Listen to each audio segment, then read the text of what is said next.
He had millions, but no one to share his heart with, until fate stranded him with a woman who had nothing to lose. Before we begin this story, where are you watching from? Comment below and enjoy.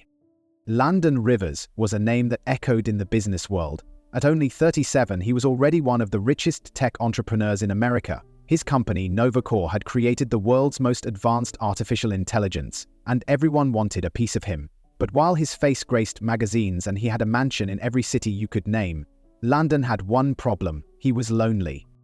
Despite his money and fame, Landon always felt empty. People only seemed to care about his wealth. Every woman he dated either wanted something from him or couldn't handle his silent, withdrawn nature. He didn't blame them. He had built high walls around his heart, convinced that love was a luxury only simple men could afford. In his mind, he was too broken, too emotionally distant to deserve real love. That belief followed him like a shadow everywhere he went. One day, after a stressful board meeting and yet another argument with his PR team, Landon made a sudden decision. He needed to get away from everything. No phones, no meetings, no people. He wanted silence, peace. Without telling anyone, he booked a private seaplane to a small remote island in the South Pacific, a place few had even heard of. He didn't pack much, just clothes, books, and a hope for some kind of reset. He had no idea that this trip would change his life forever, because on that forgotten island, far from all the noise and gold-plated lies, he was about to meet someone who didn't know who he was, and wouldn't have cared if she did. The sky had been clear when Landon took off, but halfway through the flight, thick, angry clouds rolled in like an ambush. His pilot, a seasoned man named Marcus, did his best to keep the seaplane steady, but turbulence tossed them around like a paper toy. Then, with a loud crack and a blinding flash of lightning, the engine began to sputter. Landon clutched the side of his seat, heart pounding. He wasn't afraid of dying, not really. He had lived so long without truly living that death sometimes felt like a silent friend, but this felt real. The sound of the failing engine, Marcus shouting to brace for impact, and then the sudden plunge toward the water. It all came too fast to process. They crash-landed near the island's edge, the plane skidding over the shallow waves before tipping awkwardly on its side. Landon hit his head but managed to swim out, coughing up seawater and dragging himself onto the sandy shore. Marcus was nowhere to be found. The only sound was the wind and the soft crash of waves. Drenched and disoriented, Landon looked around. The island wasn't exactly a tropical paradise. It was wild, untamed, with thick trees and no signs of human life. No signal, no GPS, no lifeline back to his world. He was truly alone. Or so he thought. As he sat on the shore, trying to catch his breath, he noticed footprints in the sand. Small, bare footprints heading into the trees. Someone else was here. His instincts kicked in. Was it safe to follow them? But curiosity outweighed caution. With the sun beginning to set, he rose to his feet and followed the footprints into the unknown jungle, unaware that he was walking toward the woman who would turn his entire world upside down. Landon pushed through thick leaves and low-hanging branches, his expensive linen shirt soaked and torn. The jungle was louder than he expected, buzzing insects, distant bird calls, and the occasional snap of a twig beneath his feet. Still, he kept going, eyes focused on the trail of footprints. Whoever made them had to be nearby. After walking for nearly 20 minutes, he spotted a flicker of movement ahead. He crouched low, brushing aside a curtain of vines.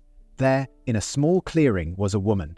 She was barefoot, wearing a faded sundress that danced in the breeze. Her long curly hair was pulled into a loose bun, and she was humming softly as she picked fruit from a tree. Landon froze. She didn't look like a native or a tourist. There was something raw and real about her. She moved with ease, like someone who had made this island her home. He stepped forward cautiously, and a twig snapped under his foot. She spun around quickly, eyes wide, a stone suddenly in her hand.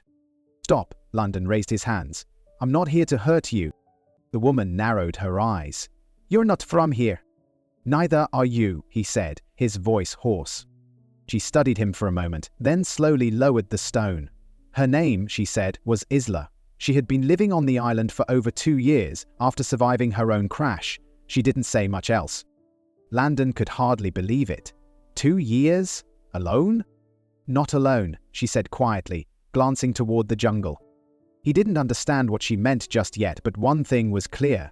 This island wasn't as deserted as he'd thought, and Isla was far more than just a castaway. She was a mystery, and he was suddenly desperate to solve her. Isla led Landon through a narrow path hidden between thick trees and vines. She moved like someone who had walked it 1,000 times, never hesitating. Landon followed, still stunned by her presence. He had expected isolation, not a woman who seemed so rooted in the wild. After a short walk, they arrived at a small shelter made from bamboo, leaves, and stones. It wasn't luxurious, but it was sturdy, clean, and clearly lived in. Inside were handmade tools, a small fire pit, and dried fruits hanging from ropes. Landon was impressed. She had built a life here. "You can stay here for now," Isla said, brushing off a mat for him, "but I don't usually have visitors." Landon gave a small nod. "I didn't plan to crash your world, literally." She didn't laugh. She simply handed him a coconut with a small hole carved in it. "Drink, you'll need your strength." He sipped it gratefully. It was sweet and refreshing, better than anything he'd tasted in a long time. As night fell, the forest came alive with sounds, crickets, distant howls, and rustling leaves. Landon sat by the small fire Isla had made, watching her as she quietly carved a piece of wood with a sharp stone. "You've really been here all alone for 2 years?" he asked gently. Isla paused, then answered softly, "I wasn't always alone. Not in the beginning." There was a sadness in her voice that made Landon curious, but he didn't push. Instead, he simply said, "Thank you for not throwing that rock at me." This time, she smiled faintly. "You still have time to earn it." That night, as he lay on the mat, Landon realized something. This island wasn't just a place. It was a world of stories, and Isla was hiding more than one.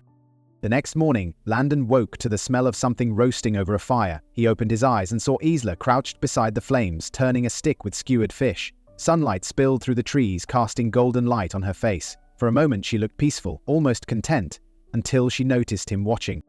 "You sleep like someone who hasn't had peace in years," she said, not looking up. "Maybe I haven't," Landon replied honestly. She handed him one of the fish. It was surprisingly good, crispy, flavorful, simple. He ate in silence, wondering how someone so alone had survived this long with such strength and calm. After breakfast, Isla showed him how to fetch water from a spring hidden deep in the forest. She taught him how to avoid certain plants and how to spot wild berries that were safe to eat. Landon watched her closely, impressed by her confidence. She wasn't just surviving, she was thriving. But there was something heavy in her eyes, like a ghost that followed her. When they returned to the shelter, Landon couldn't hold back anymore. "You said you weren't always alone," he said gently. "What happened?" Isla's face changed. The smile faded and her hands froze mid-motion. "My fiancé and I, we crashed here together," she said quietly. "We tried to survive, just like I'm doing now. But 6 months in, he got sick. I did everything I could, but he didn't make it." Landon didn't know what to say. He just sat beside her, letting the silence speak for him. "That's why I stay," she added. "This place, it's where he is. I couldn't leave, even if I found a way." Landon realized then that Isla's strength came from pain, and in her story, he saw parts of himself, grief, guilt, and a heart that didn't know how to heal. The days passed slowly, yet strangely peacefully. Landon and Isla settled into a quiet routine, gathering food, repairing parts of the shelter, and exploring deeper into the island. Though their conversations were often short, each word carried weight. There was a growing ease between them, a silent understanding neither dared to name. One morning, as they hiked to a rocky cliff overlooking the sea, Landon noticed Isla holding a small, weathered necklace. It was simple, just a leather cord with a silver ring attached. She rubbed it gently with her thumb, eyes distant. "That was his, wasn't it?" Landon asked softly. She nodded. "He gave it to me the day we got engaged. Said it wasn't much, but it meant everything. I haven't taken it off since." Landon sat beside her, watching the waves crash below. "I know what it's like to lose someone, just in a different way. My father died when I was young, and my mother was never the same. After that, I learned to build walls instead of homes. Even when I made millions, I still felt like that abandoned kid." Isla turned to him, surprised by his honesty. "You hide it well." "Maybe too well. Money gave me power, but not peace. I came here to escape everything, but instead I found you."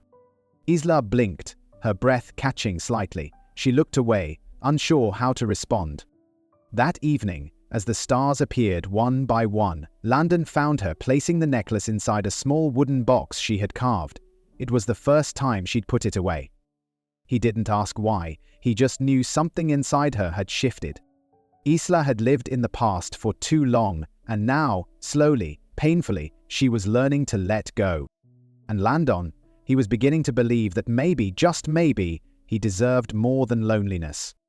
The morning began like any other. Clear skies, calm winds, and the gentle rhythm of waves kissing the shore.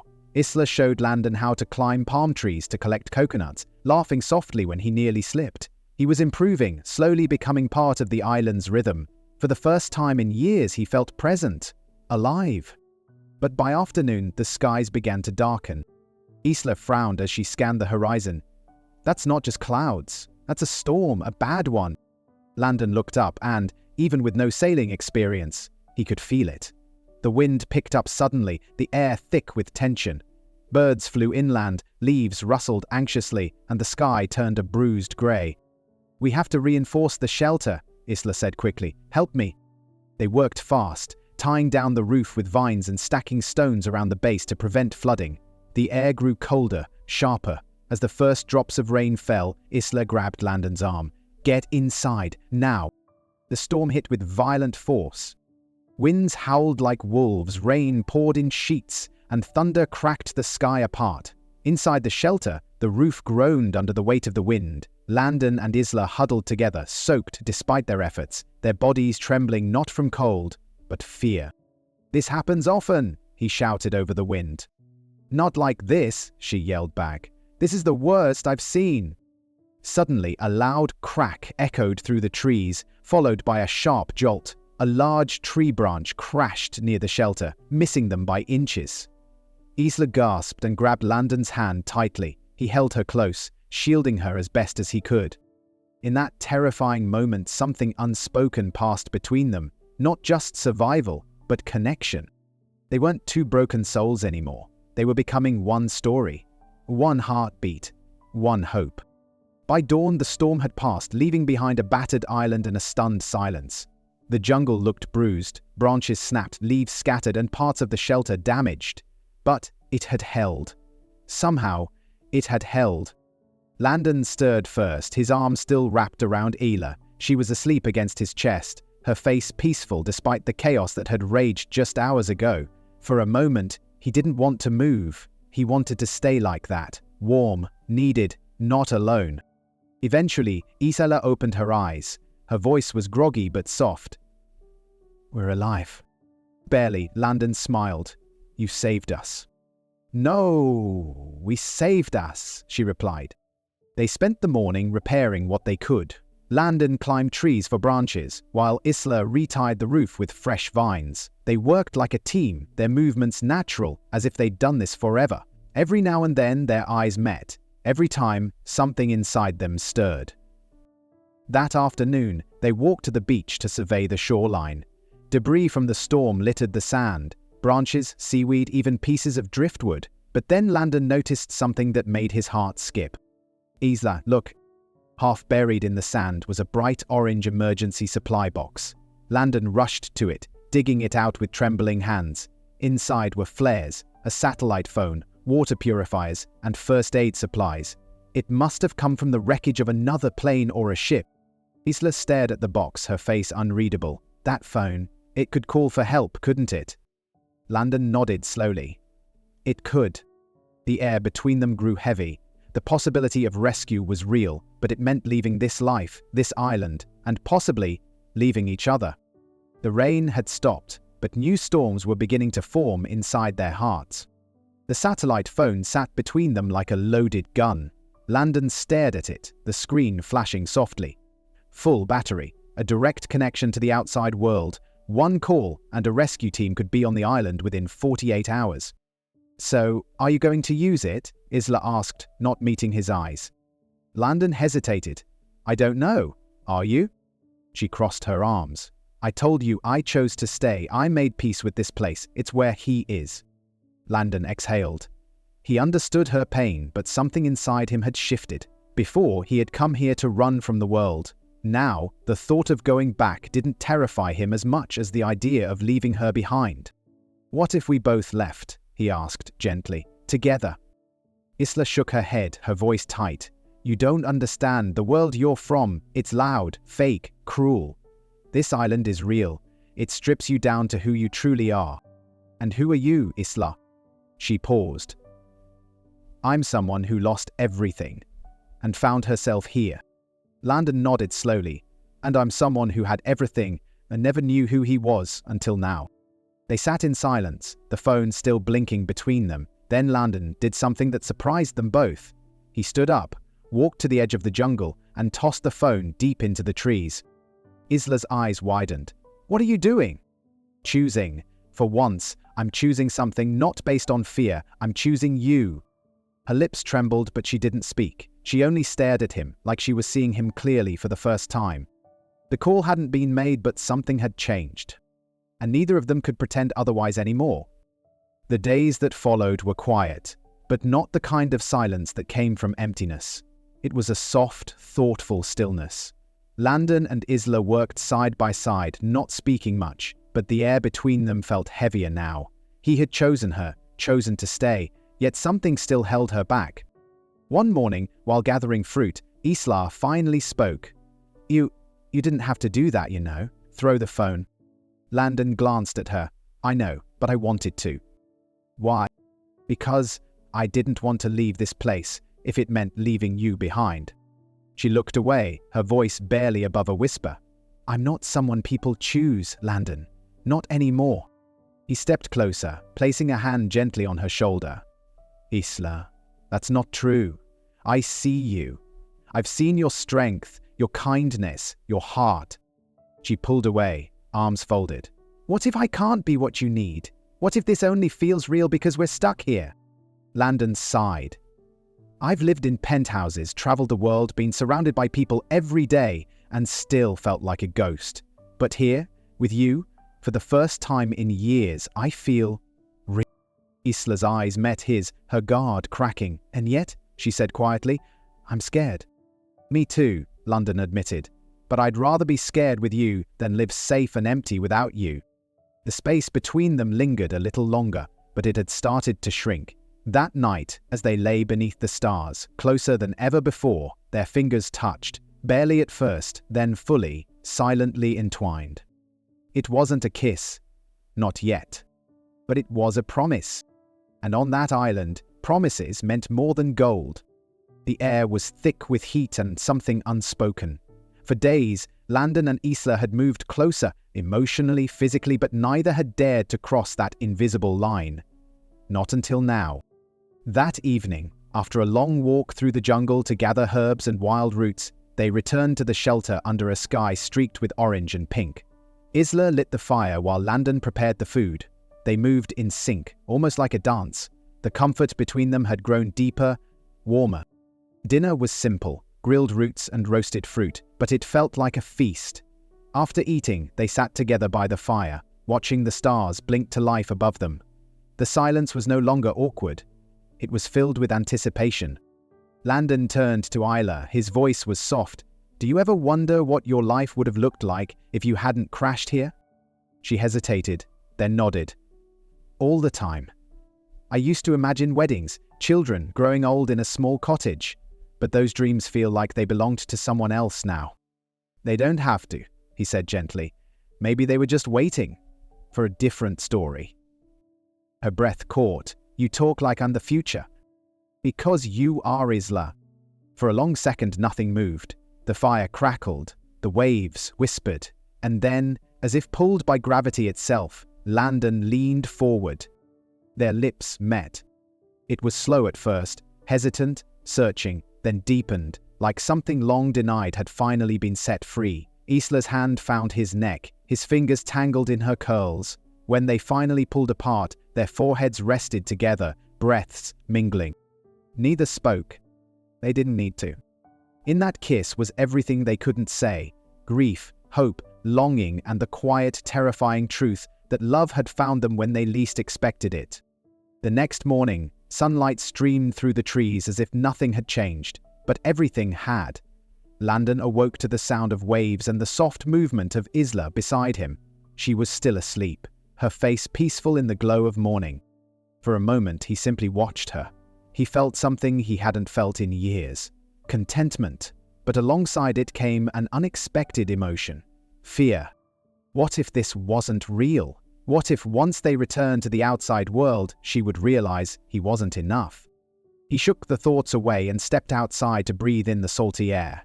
The island was quiet. Too quiet. And in the silence, his old demons came crawling back. His unworthiness. His past mistakes. The lie he had told himself for years, that he didn't deserve love. Isla joined him not long after, holding 2 cups made from coconut shells. "Morning tea?" she offered with a soft smile. He took it, forcing a smile of his own. "Thanks." She studied him carefully. "You're quiet today." "Just thinking," he replied. "About us, this place, what happens when we leave." Her expression faltered. "I've been wondering the same." "What if you realize you don't love me out there?" he said quietly. "When I'm not just a man building shelters and chasing fish, but a billionaire with a broken past and a camera in his face." Isla stepped closer, placing her hand on his chest. "Then I'll remind you who you are when no one's watching. The man who stayed, the man who listened, the man who made me feel like I could live again." Landon's eyes searched hers, uncertain but hopeful. "We found love in the middle of nowhere," Isla whispered. "That doesn't make it weaker. It makes it rare." And in that moment, even with doubts swirling like the ocean at their feet, they chose to believe in what they'd found. Together. A few days later, the island's rhythm returned. Birds sang, the sea shimmered, and the world felt almost normal again. Landon and Isla grew even closer, their connection no longer hesitant, but deep, secure, and unspoken. They laughed more, held hands without thinking, and shared stories by the fire that once held only silence. Then, one afternoon, the sky buzzed. Landon froze mid-step. "Do you hear that?" Isla looked up, shading her eyes. A sound rumbled overhead, faint but unmistakable, a plane. They both rushed toward the shore, hearts pounding. A small white aircraft flew low in the distance, circling. Landon waved his arms wildly, shouting. Isla grabbed a piece of charred wood and lit a pile of dry leaves. Smoke curled upward, black and thick. They watched in tense silence as the plane passed overhead once, then again, and then dipped its wing. "They saw us," Landon breathed. Isla didn't speak. Her eyes were wide, her hands trembling, the fire crackled beside her, forgotten. "Do you think is Shiva your company?" she asked. "Maybe, or someone finally looking for the emergency kit. Either way, they're coming." That night, as they sat beside the fire, a different tension hung in the air, the kind that comes when change is near. "Are you ready to go back?" Landon asked. Isla stared into the flames. "I don't know. I've been alone here so long it became my truth. But now, you've changed that. And you've changed me." She looked at him then, and for the first time he saw fear in her eyes. Not of danger, but of hope. "When they come," Isla said quietly, "promise me one thing." Then "Don't forget this. What we built here." Landon took her hand. "I couldn't forget. Even if I tried." The days that followed were filled with mixed emotions. Each sunrise brought them closer to the moment they would leave the island and the simple world they had built together. The rescue team hadn't arrived yet, but Landon and Isla knew it was only a matter of time.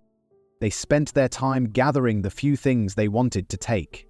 Isla picked up the wooden box that held her fiancé's necklace. She stared at it for a long time, then gently placed it into her satchel.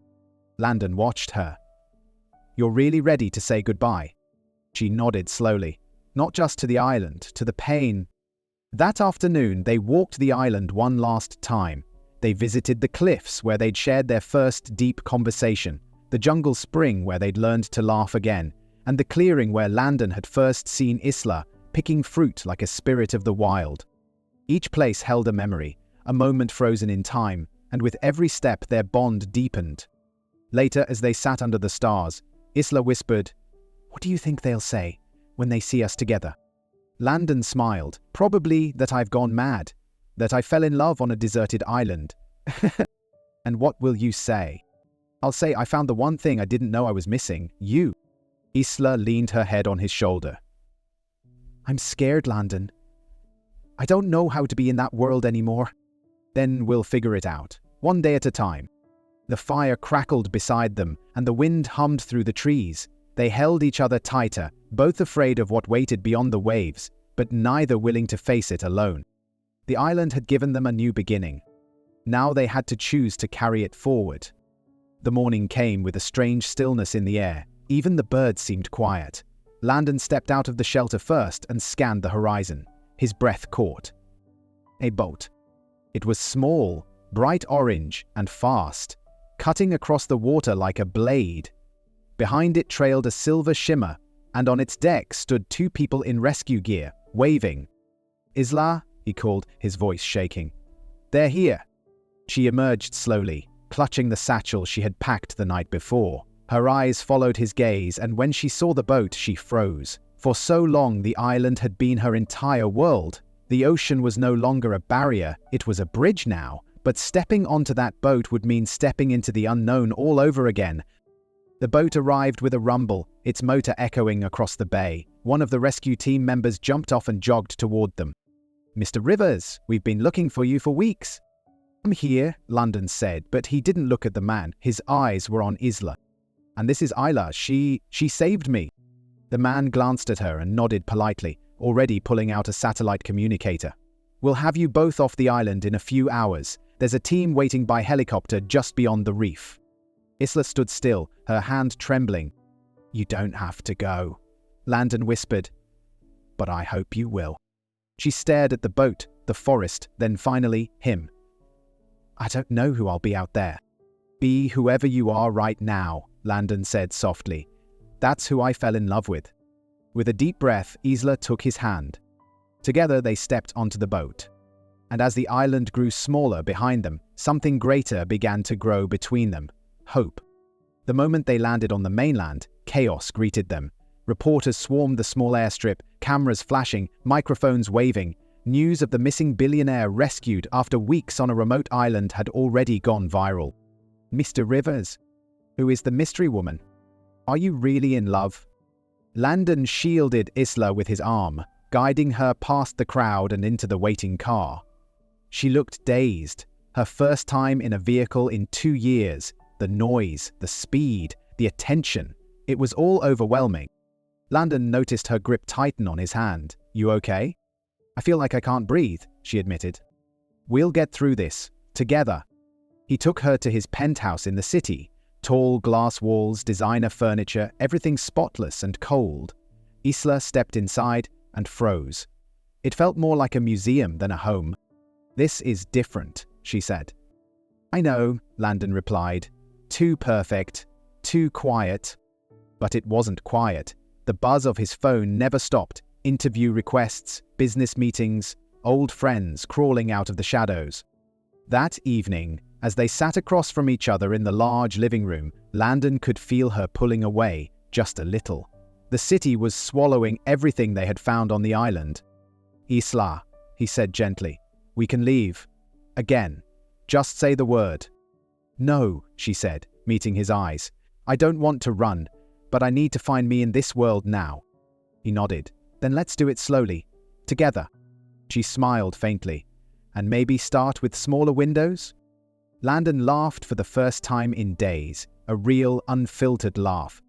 In a city that only cared about headlines, they were building something real, heartbeat by heartbeat.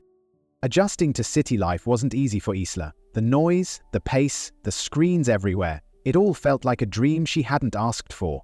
At first she stayed quiet, sticking close to Landon, observing everything like a visitor in a foreign land. He noticed. So one morning, he did something different. He turned off his phone, cancelled all meetings, and took her out. No cameras, no crowds, just a small bookstore tucked between cafes on a quiet street. You said you used to love reading, remember? He said. Isla's eyes lit up for the first time in days. She stepped inside, her fingers brushing along the spines of books like old friends. Landon watched her with quiet pride. He didn't want to change her. He just wanted her to feel safe being who she truly was. Later, they visited a park. Children played, couples walked dogs, and the scent of fresh flowers filled the air. Isla sat on a bench, watching the world, breathing it in.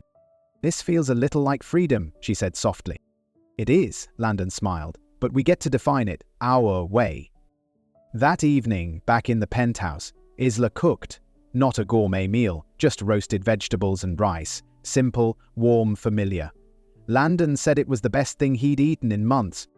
They ate on the balcony under the stars. Different stars now, dimmer than the islands, but still meaningful. "You're not the same man who crash-landed on that island," she whispered. And you're not the same woman who hid in the jungle." "No," she agreed, "but I think I like who we've become." Two worlds had collided, his world of wealth and speed, hers of solitude and survival, but in the middle they'd built something rare. Not perfect, not easy, but real. And real was more than enough. One evening, while Isla was reading on the couch, Landon received a call. It was his company's board requesting an urgent meeting. There was a new partnership on the table, international, high stakes, and worth billions. But there was a catch. It would require him to travel constantly, months away, endless press, and being pulled back into the life he'd almost escaped. He hung up, quiet, staring at the city lights outside his window. Isla noticed something's wrong.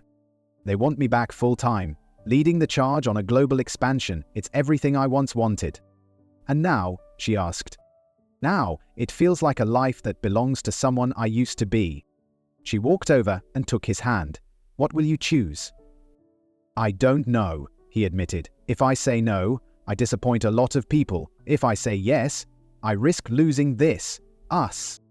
Isla looked into his eyes. "Then maybe it's not about saying no or yes. Maybe it's about asking what matters more." He nodded slowly, the weight of it pressing on his chest. The next morning, Landon surprised everyone at the board meeting. "I'm stepping down as CEO," he announced calmly. "I'll stay involved, but not as the face. I've spent years chasing everything, except peace. I've finally found it, and I'm not letting it go." The room erupted into murmurs, but Landon didn't care. For the first time in his life, he was choosing what his heart needed.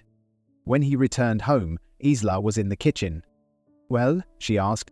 He smiled. "I chose us." Her eyes glistened with quiet joy. And in that moment, Isla knew she hadn't just been rescued from an island. She had rescued a man from himself. Weeks passed, and life began to settle into something gentle and real.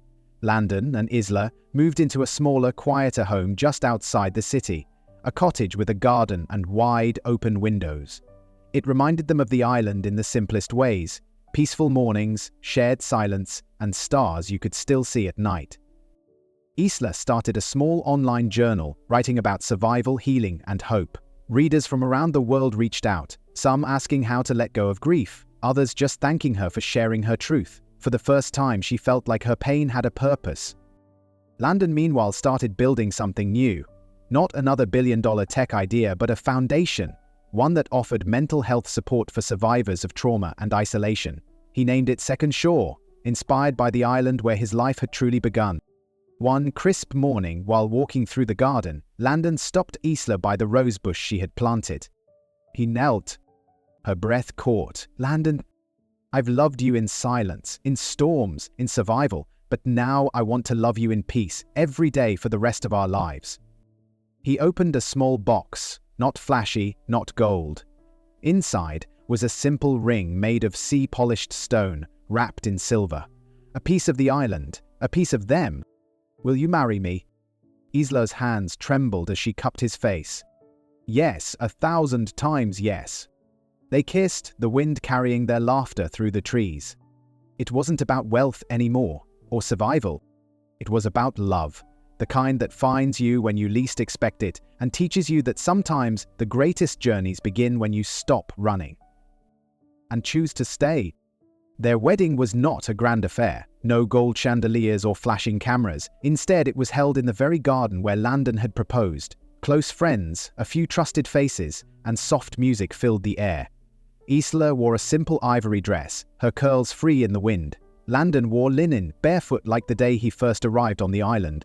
As they exchanged vows under the open sky, neither of them spoke of riches or promises of perfection. Instead, they spoke of storms survived, of the strength found in weakness, of laughter rediscovered, and love born not in luxury, but in simplicity.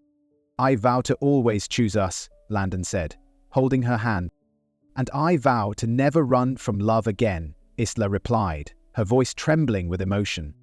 When they kissed, the guests cheered, but for Isla and Landon, the world went silent. It was just them, in a moment that had taken pain, loss, and destiny to create. After the ceremony, they danced barefoot on the grass, lanterns floating above them like stars.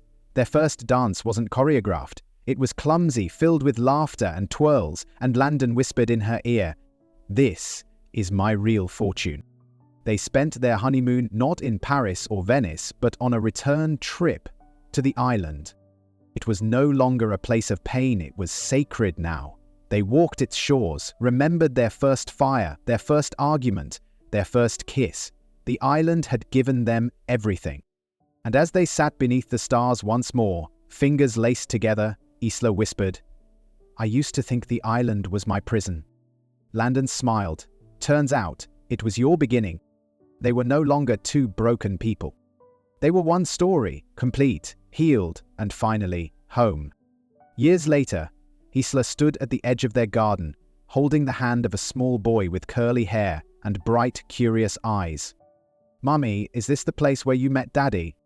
She smiled down at him. "Not here, baby. Far, far away, on an island where there were no cars, no buildings, and just the sea and the trees." Was it scary? She thought for a moment. At first, yes, but then it became the most beautiful place in the world, because that's where I found Daddy and myself. Inside the cottage, Landon was setting the table. His face had changed with time. More lines, a little grey, but his eyes still lit up every time he looked at Isla. When she walked in with their son, he pulled them both into a hug. "Dinner's ready, coconut rice, just like you used to make on the island." Isla laughed. "You still think I'm better than any chef in this city?" "You are, always were." After dinner, as the boy drifted to sleep in Landon's lap, Isla stepped out to the porch and looked up at the stars. They were brighter than usual that night, and the wind carried the scent of jasmine. She didn't miss the island the way she once thought she would, because the island wasn't just a place, it was a part of them now. It lived in their choices, their quiet moments, their love. And every time life grew too loud, too fast, or too uncertain, all she had to do was close her eyes and remember the day a lonely millionaire crashed into her world. And how, together, they had built something no storm could ever destroy. If you enjoyed this story, please don't forget to hit the like button, comment your favorite part, and subscribe for more amazing stories. Your support helps us keep bringing you new adventures every week. Thanks for watching.